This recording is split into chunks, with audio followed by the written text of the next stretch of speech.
Welcome back.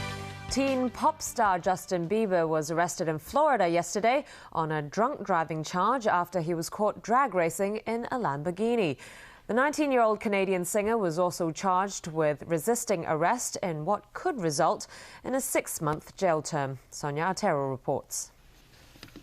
His situation is not pretty, but Justin Bieber still smiled for his official police mugshot, clad in a gel orange jumpsuit after being arrested.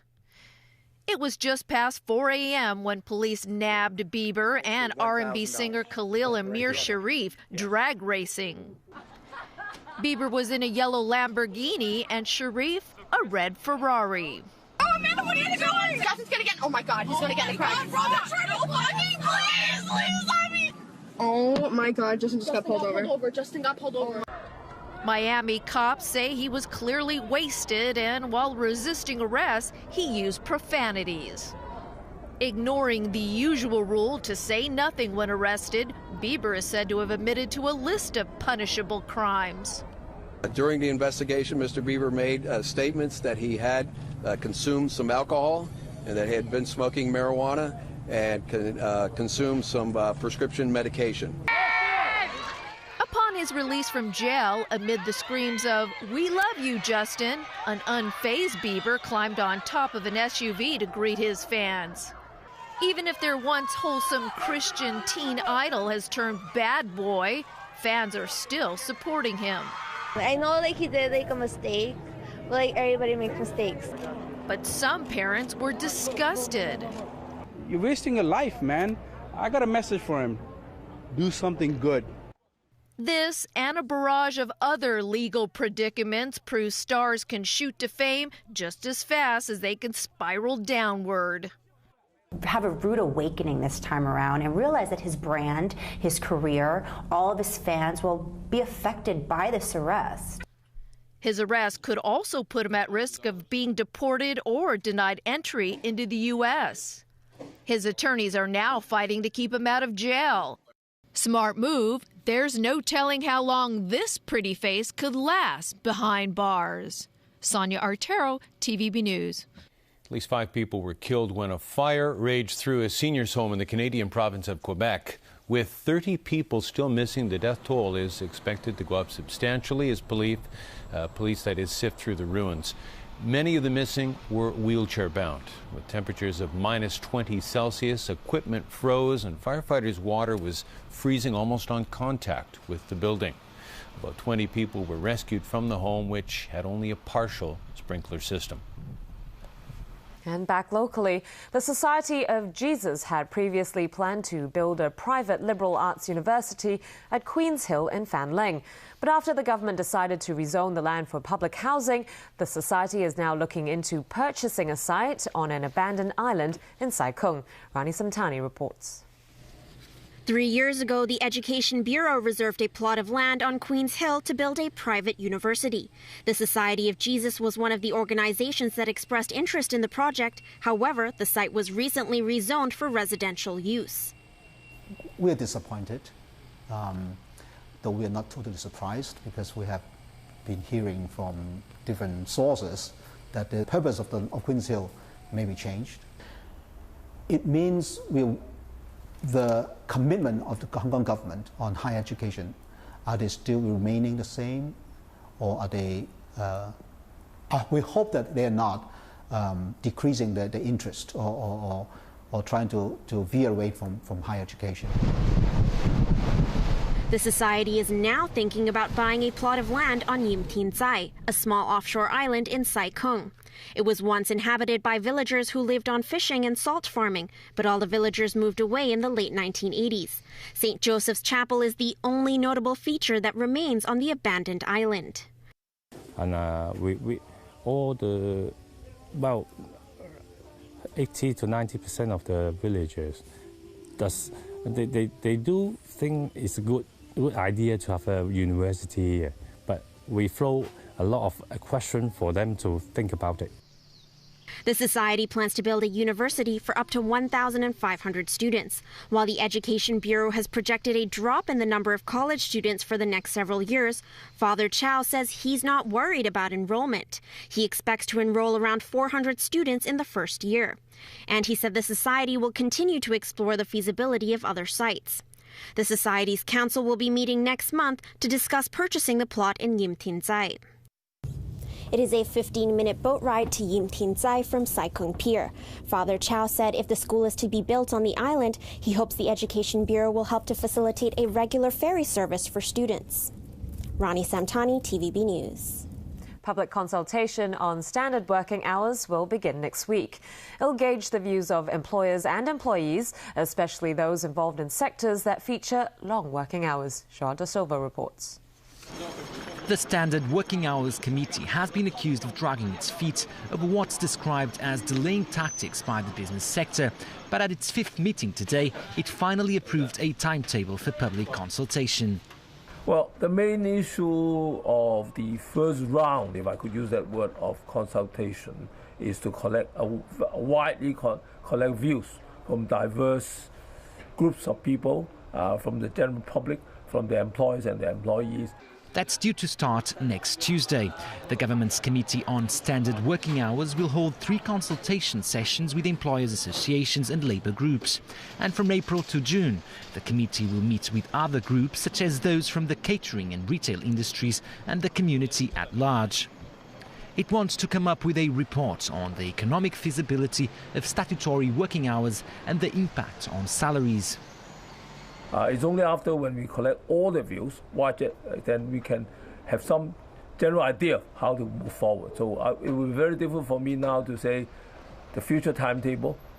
Meanwhile, the Census and Statistics Department has conducted a survey among different industries on the relationship between wages and working hours. It is expected to report the results to the Standard Working Hours Committee in March. Joao da Silva, TVB News. All right, Chris, over to you for the latest in tennis. Yeah, getting down to it, down under. And in Melbourne, Rafael Nadal defeated Roger Federer to advance to the Australian Open men's final. This matchup was competitive, but far from one of their classics. Nadal won the opening set in a tiebreaker 7-6, then took the next 2 sets 6-3 and 6-3. Nadal will play another Swiss, Dan Wawrinka, in Sunday's championship.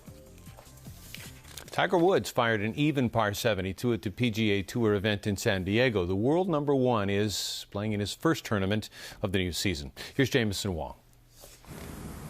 Not what many people were expecting from Tiger Woods in his season debut at a course he loves, Torrey Pines, where he's won 8 times in his career. Woods with an even par 72 on the South course.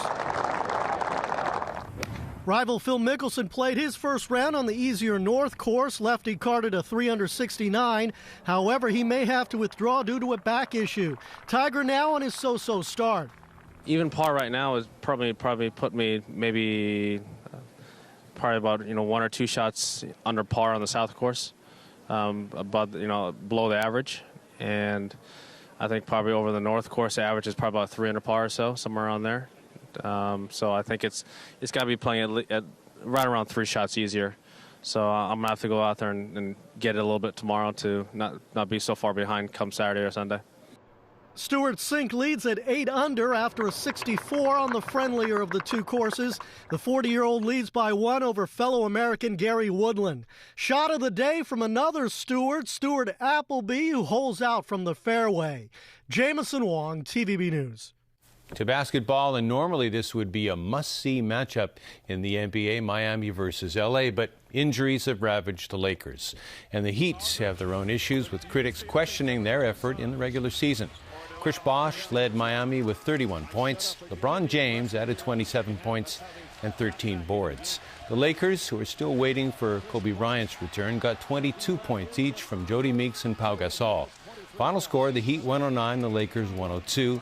The Lakers have lost 14 of their last 17 games.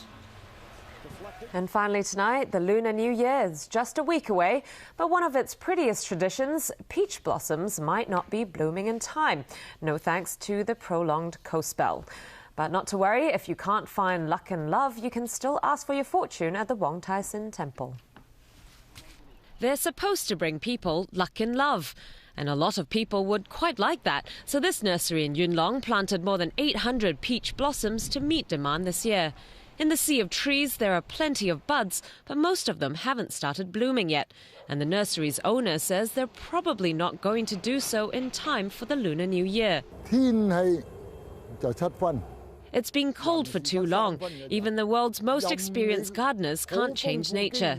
He said on top of that, rising costs in fertilizer and wages means the peach blossoms will be 20% more expensive this year.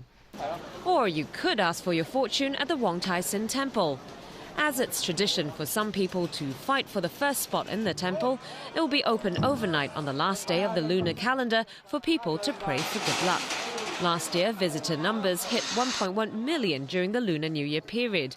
This year, the temple will extend its opening hours for about 2 weeks, from the first day of the Year of the Horse next Friday. The 15th day of the Lunar New Year is also known as the Lantern Festival, which celebrates relationships under the year's first full moon. It just so happens this year that this romantic Chinese festival coincides with Valentine's Day on February 14th, so the temple is organizing a special event. It'll tie red string on 100 couples in front of the moon god's statue to symbolize an everlasting love.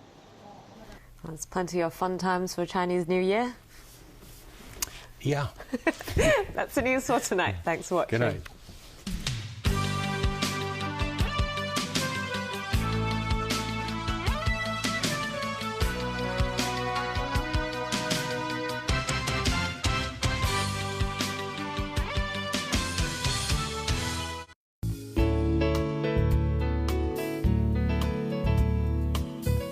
Good evening. It was sunny and fine today. At 5 p.m., an easterly airstream was affecting the coastal areas of Guangdong.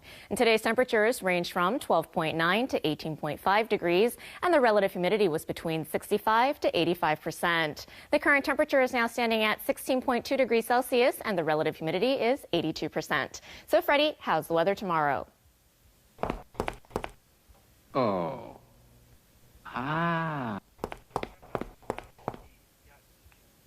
Mainly cloudy with sunny periods tomorrow. Temperatures will range from 16 to 20 degrees. Expect sunny periods in the following few days. Tomorrow morning's air quality health index will range from low to moderate, and the maximum UV index forecast for tomorrow will be about 5. And now to the latest global weather update. Cloudy in Shanghai and Xiamen, sunny in Taipei. Cloudy in Guangzhou and Chengdu, foggy in Macau. Cloudy in Beijing, rain in Seoul, sunny in Tokyo. Foggy in Bangkok, bright in Ho Chi Minh City, sunny in Manila. Showers in Kuala Lumpur, windy in Singapore, rain in Jakarta.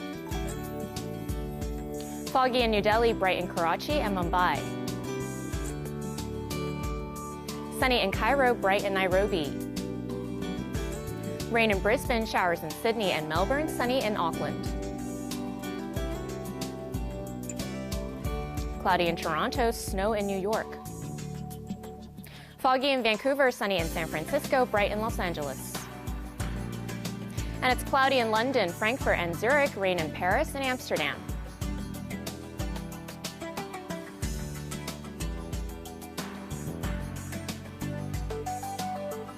And that's the weather. Have a great weekend.